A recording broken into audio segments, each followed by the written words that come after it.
बिस्मिल्लाहिर्रहमानिर्रहीम।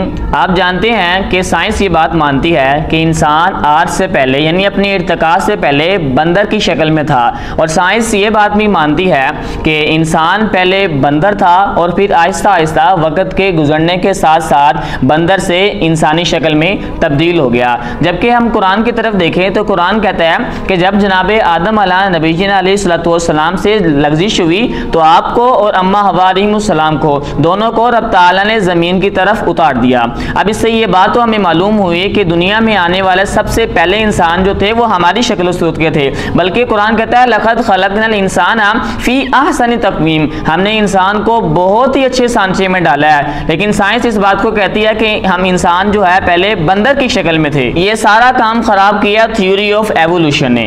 सबसे पहले आप ये समझिए थ्योरी है क्या, यानी इर्तिका के अमल के बारे में साइंसदानों का क्या नज़रिया है, उनका क्या ख्याल है। एक साइंसदान जिसका नाम डार्विन था, उसने सबसे पहले ये थ्योरी पेश की और उसने अपनी एक तहकीक के दौरान ये देखा कि कुछ जानदारों की चोंच बड़ी होती है और कुछ जानदारों की चोंच छोटी होती है। उसने इसे ये नतीजा अखज़ किया कि इंसान अपने जिस्म के जिस हिस्से का इस्तेमाल ज़्यादा करता है वो हिस्सा ज़्यादा जल्दी ग्रोथ करता है, जबकि इसके मद्दे मुकाबिल इंसान जिस हिस्से का इस्तेमाल कम कर देता है, तर्क कर देता है, तो वो हिस्सा कम हो जाता है या आहिस्ता आहिस्ता वो ख़त्म होने के करीब हो जाता है। इसका ये भी एक नज़रिया था कि मौजूदा दौर में सिर्फ वही जानदार जिंदा रह सकता है जो कि ताकतवर हो, अपने से निचले दर्जे वाले जानदार पर गलबा पाकर खुद की हिफाजत कर सके और अपने आप को सिक्योर कर सके। लेकिन देखें इसकी बातें कुछ कुछ ठीक थी। जैसे मिसाल के तौर पे इसका एक नज़रिया था कि इंसान पानी से पैदा किया गया है। जब हम कुरान में देखते हैं तो कुरान में हमें ये चीज़ें मिलती है, लेकिन जहाँ पर इसने ये ख्याल रखा कि इंसान की इर्तिका बंदर से हुई है और मौजूदा इंसान पहले बंदर था, तो ये चीज़ बिल्कुल कुरान और हदीस के खिलाफ है। देखिए आपने हमने आज तक जो पढ़ा है उसके मुताबिक इसको थ्योरी ऑफ एवोल्यूशन कहा जाता है,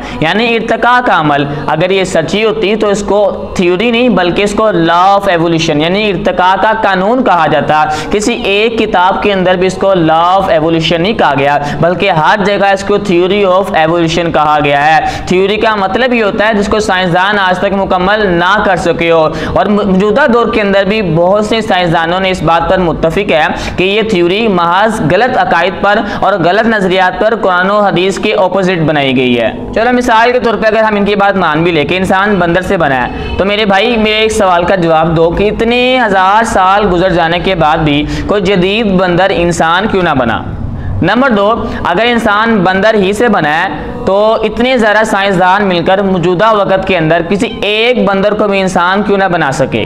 नंबर 3, ये बंदरों से इंसान बनने वाला सिलसिला कब शुरू हुआ, इसे किस किताब से मुताला किया गया और उसका रावी कौन है। किसी एक सवाल का भी जवाब आपके पास मौजूद नहीं होगा। भाई खुलासा कलाम इतना है कि हम सब लोग इंसानों ही की औलाद से है। हमारे अब्बा जनाब सैयदना आदम अलैहिस्सलाम, अल्लाह ताला ने आपको मट्टी से पैदा फरमाया और फिर ज़मीन की तरफ आपको उतार दिया, और क़यामत तक आने वाला हर शख्स इंसान ही की औलाद में से होगा। यही खुलासा कलाम है।